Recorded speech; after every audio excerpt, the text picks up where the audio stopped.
Muito bem. Ô Pipo, ontem a gente falou bastante aqui da história do Carlos Miguel, vou voltar a ela, porque o que estava pegando ontem, no final do dia, é um acerto entre os Sim, empresários, né?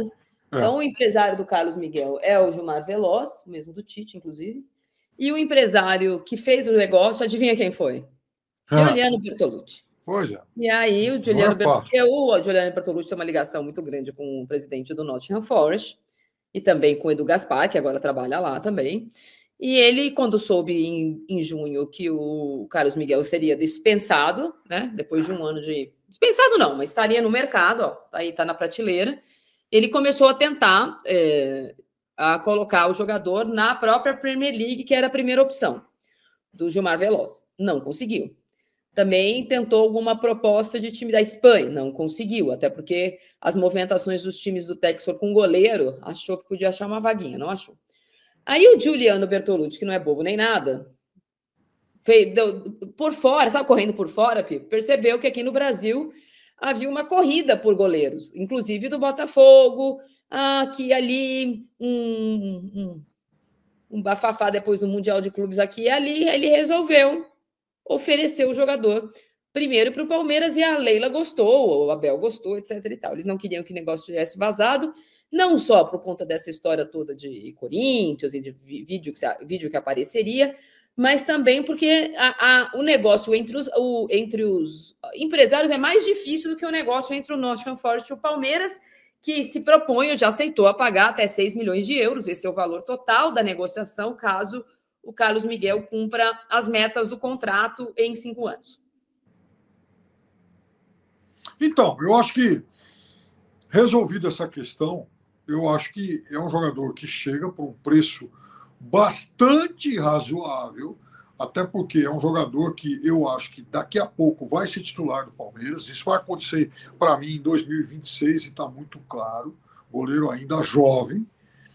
Então, contratar um jogador com nível para ser titular de um clube hoje como Palmeiras, Flamengo e tal, por 5 milhões de euros, eu acho que está muito, mas muito dentro do bolso, cabe direitinho no bolso de qualquer. Aliás, você vê, por exemplo, no caso do Palmeiras, vários desses reforços aí, Souza, Facundo e tal, essa turma chegou custando quase 3 vezes isso aí, 2 vezes e meia isso aí. Então tá de muito bom tamanho. A questão é saber também tomar um pouco cuidado, avaliar bem o que o Carlos Miguel fez lá no futebol inglês. Eu repito, Não. acho um cara de muito potencial e tal, mas assim, entender por que ele não jogou e por que o Nottingham o liberou de forma assim, né, tão facilitada. Né? Só faltou, sabe, fazer um crediário aí para negociar o jogador. Por que isso? Né? Tem uma coisa de comportamento que Então, vários brasileiros têm, não é só ele, que é uma coisa de morar fora, uma dificuldade e tal, mas esse comportamento que tem se falado sobre ele se repetiu não só no Corinthians, mas no Internacional, agora no Nottingham Forest. Então é um asterisco. Mas, Pipo, em relação a isso, sei lá, o Palmeiras deve achar que a estrutura da, como chama, que vale núcleo a pena o de risco. performance, doutrinação e etc., vai conseguir Sim. segurar a onda. Mas eu tenho uma outra questão, Pipo. Você não acha, porque eu acho, eu sinceramente acho isso, que o Everton está sendo.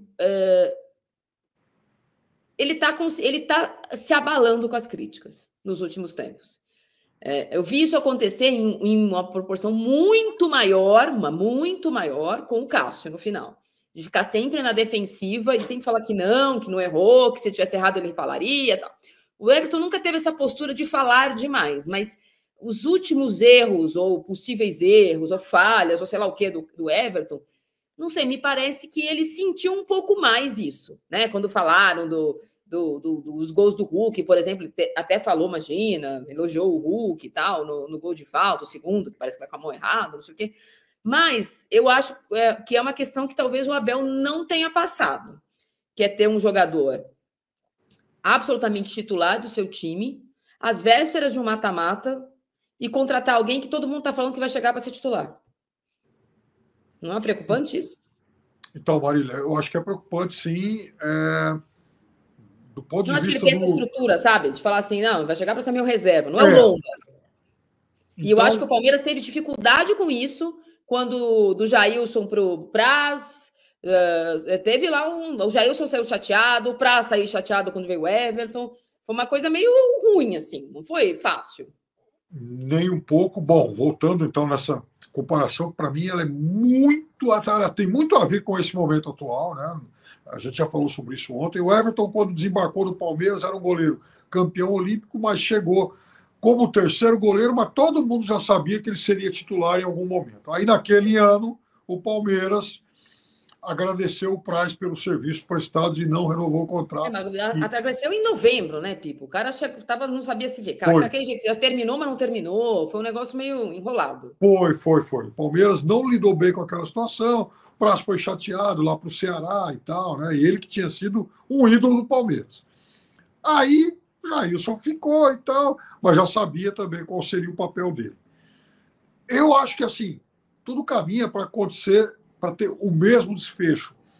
Só que, como é que vai ficar, a partir de agora, o emocional do Everton? Porque o Everton, quando olha para o Carlos Miguel chegando, fala, bom, esse cara, ele será eu amanhã, né? Ou seja, ele vai ser o Everton 2026.